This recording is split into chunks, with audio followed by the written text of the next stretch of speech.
Тейлс, мога ли да те помоля нещо? Какво? Кажи къща. Къща? Тейлс, не!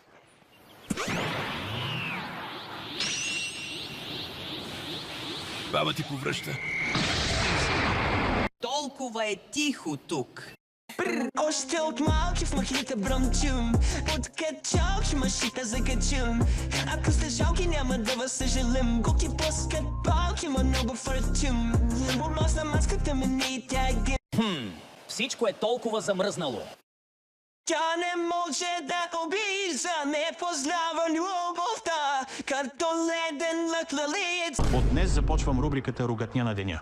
Днешната ругатня е гази. Повечето хора не е нужно да правят нищо. Те просто ме дразнят. Хей, Шадоу, кажи тротинетка. Тротинетка.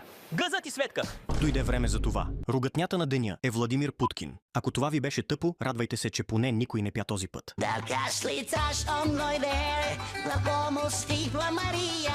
Ако мразиш някого, просто напиши името му на листче и го изгори. Направих го. Добре, чудесно. Така, Сега какво да направя с листчето?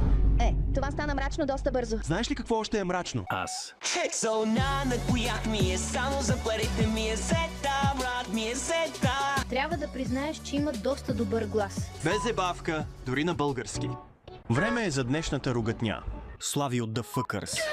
Да, аз практикувам спорта джобен тенис. Същия като тениса, но се играе с топките в джоба. Ние сме кълпазани! Да! Ние сме пакосници! Да! Ние сме негърчета! Чакай, какво значи това? Някой, който не е от Гърция.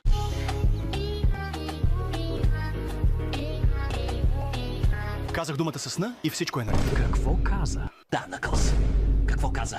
Ти пък кога си смени цвета? Ругатнята на деня е моя. Спонж Боб е бани гащ. Купих си нова книга. Вау, колко е умен! Хороскоп на Алена за 2026. Роде, Ени. Родените. Вове, не вов, вовен. Ще имат. К. Все още е на зодия Овен. Знаеш ли, че Марая Кери е зодия Овен? Марая Кери ли каза? Не пей.